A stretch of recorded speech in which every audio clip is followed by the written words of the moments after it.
Hello and welcome to Altenew's November release video hop. This is a part of the giveaway, so definitely hop along, like, share and subscribe to enter the giveaway. Today here in my video, I am going to be breaking into my new sticky mat, the larger 9 by 12 sticky mat, and I'm using the Dynamic Duo branching bloom or blooming branch actually, and I am going to be creating with that. Now using this set today, I want to show you a slightly offbeat color composition. And so basically just starting off by aligning my stencil to the paper, I am going to align the first layer, which is going to just color in 3 base petals and then move along.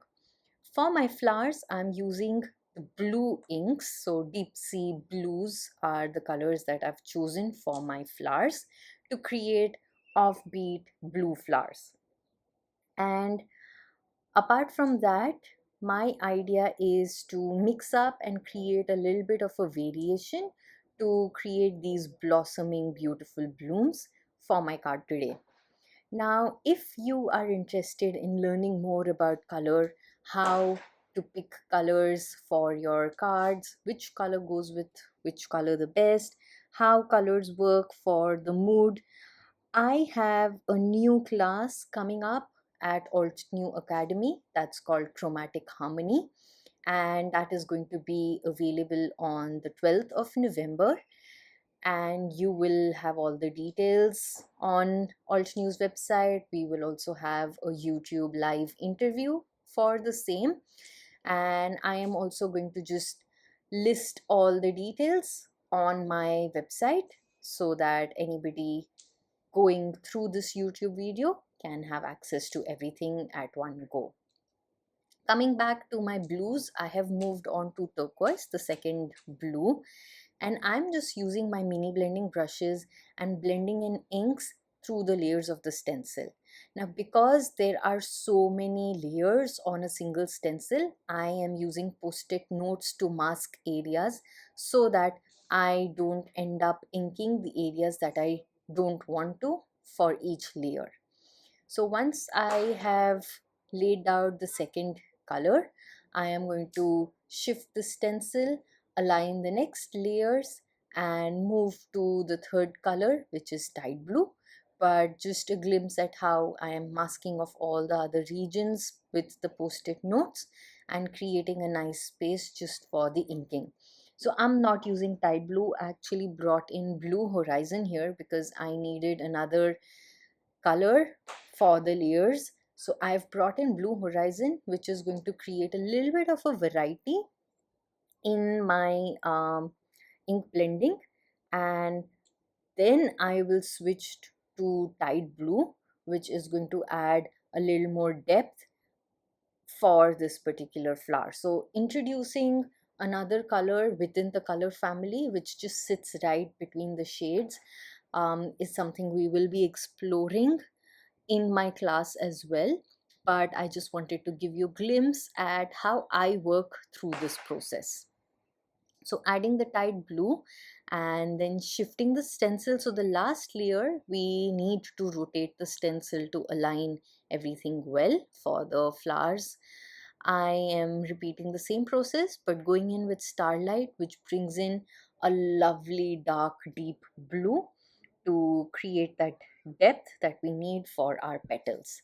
So once I have inked up all of that, I can then move ahead to ink blending the branch, the leaves that add more interest to this floral cluster.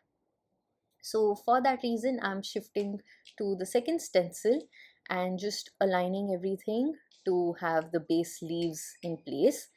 I am going to start with mid yellow and give a nice yellow base to the leaves. I am not keeping them completely green, so I'm bringing in a little bit of the warmth on here with mid yellow, and then I am shifting to the detail most layer and bringing in lemonade stand, which is a darker deeper yellow, kind of like a caramel yellow.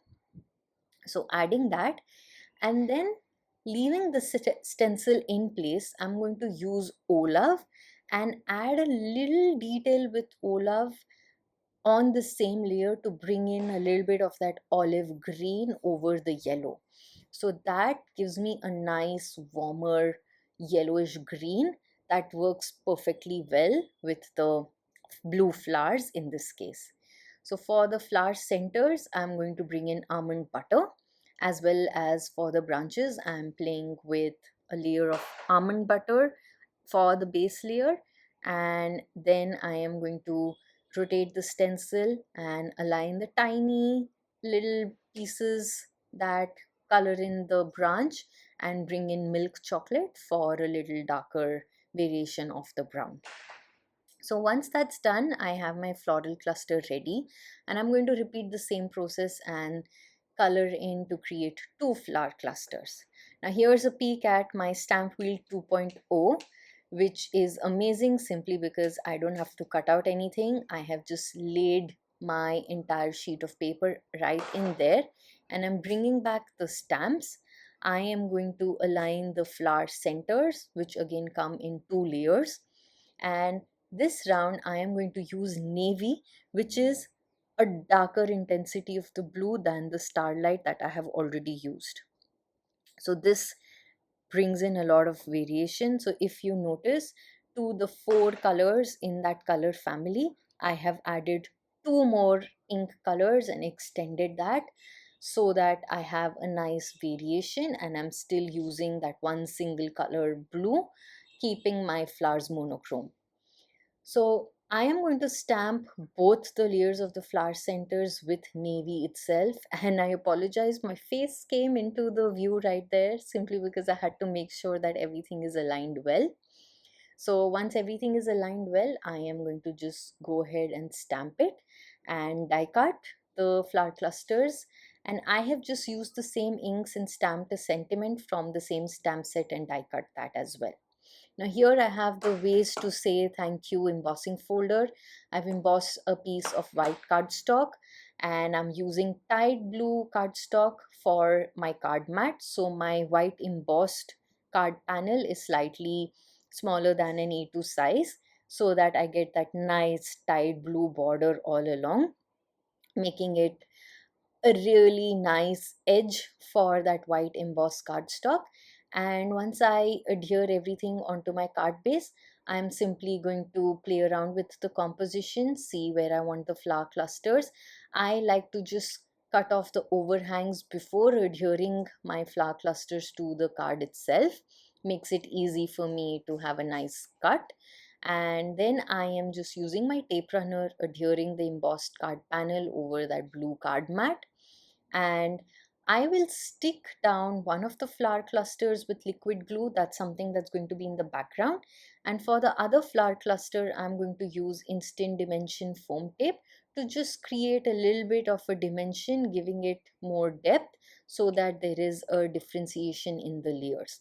Once that's done, using foam tape on the sentiment, I am going to adhere that near the floral cluster, and I'm bringing out my metallic watercolor set and splattering some inks. So I'm using sterling silver, the blue, as well as a little bit of the gold to splatter all of that to create nice metallic touches on this card.